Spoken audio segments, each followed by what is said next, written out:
Hello and welcome to Lesson 10B of Youth by Isaac Asimov. Today's learning intention is to learn about structure in a story and to recap how to write an introduction. We know we will be successful if we can explain how this story follows an interesting story structure, evaluate the story structure as a whole, and then create an introduction for our critical essay. So let's get started. The main thing we want to be thinking about today is that amazing twist at the end. The last two chapters don't really further the plot at all, other than to tell us the little twist, that the characters don't look anything like the way we've been picturing them in our heads the entire time. So what is a plot twist and how do they work? Plot twists tend to come in the form of some added information at the end of a story or just towards the end of a story, which totally change the way we view the story that's been happening so far. So normally stories follow a very strict structure and we don't get added information about the characters towards the end, but when there's a plot twist, we do. These largely work because of assumptions. We make assumptions about the character as we learned in the very first or second lesson, where we read the story and we have to make assumptions about where it takes place. We make inferences, we make guesses. But in this case, the assumptions that we made are false because they rely on our understanding of the way things normally work. So for example, Red, when Red is described as red for obvious reasons, we assume it's because of his hair. His hair must be red, that's why normally people get the nickname Red. We don't assume that he is a creature with tentacles, because that's not normal for a story. It would be really, really weird if every time someone wrote a story about a person called Red, they were like Red, who was a human with red hair.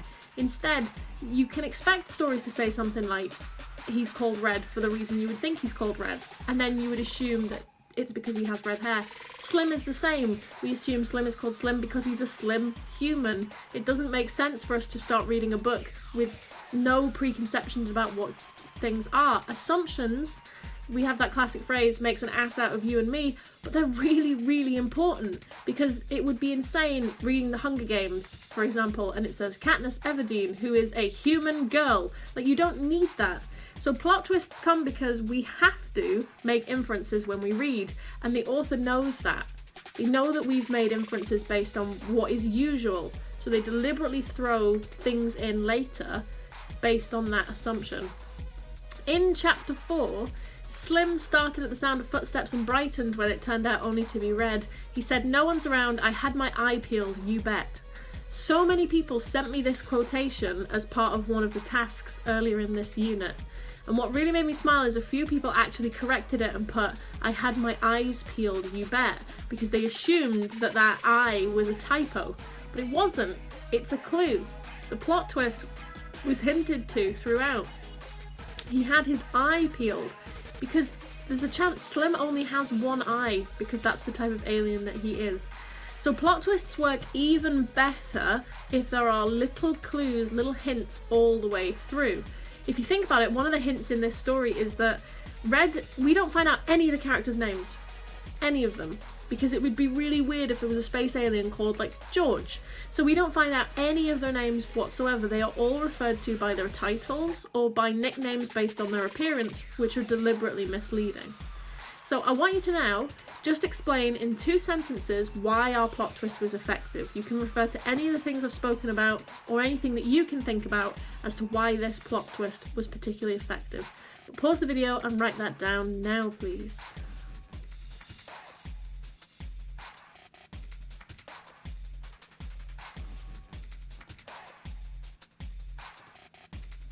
Okay, I've got a few examples of plot twists here.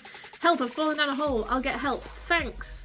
So the plot twist there is that there isn't a person in the well, the person is the well.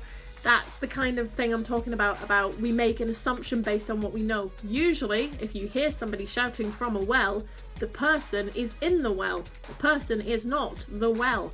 So it's about assumptions that we make based on usual inferences. We've got another one here. Haha, it seems the tables have turned. Haha, it seems the tables have turned again. So we've got the picture zooms out. So this is the 2 different kinds of plot twist. You've got plot twist 1, which is your well, where we make inferences based on what is usual, and then that turns out not to be true. Or you've got additional information is revealed, which tells us that what we thought was happening isn't what is happening. So I've got this other one as well, which I just thought was really funny. This guy got on the bus and just stared at me and Lulubelle on my lap for a solid 30 seconds and then goes, "Are you allowed to have dogs on the bus?" And I just shrugged. Then he pulls a chihuahua out of nowhere. So again, it's like there's something hidden, there's something we don't know about, and then the twist is that more information is revealed. So those are just 3 different types of twists. I want you to write down one idea for a plot twist. After this unit's finished, you might be expected to do some creative writing, and even if you're not immediately after this, you will definitely be doing some creative writing further on down the line. So I want you to have a little think about a plot twist that you could use in a story, or a plot twist that is from something else that you really enjoy. It could be from a show you've watched, a game you've played, a film, anything you like.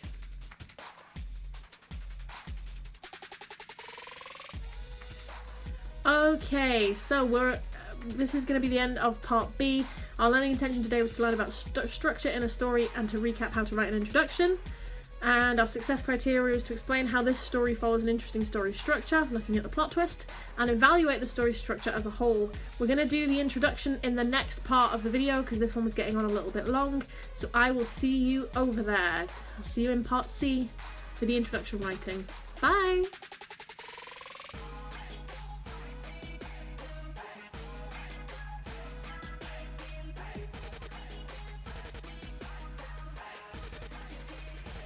Okay, if you've watched this far, I just want to talk about the Pikachu meme, because Pikachu meme is about the opposite of plot twists, being veiled as a plot twist, and I thought this was really, really funny. So I just wanted to show you a few Pikachu memes and talk about the plot twist. Cat, I should walk between my human's legs while they are walking. Get stepped on accidentally. Okay, class, it's time for the test. We ain't ready though. Okay, next week then. 1 week later. Okay, time for that test. That has happened to me. This is a very relatable Pikachu meme. Good times. If you don't do any of the assignments, you will fail the class. Doesn't do any assignments, you're failing the class. That happens every year. Again, a very fun Pikachu meme. And yeah. So, well done for watching through to the Easter egg. Now go to part C and learn how to write an introduction better. Okay, bye!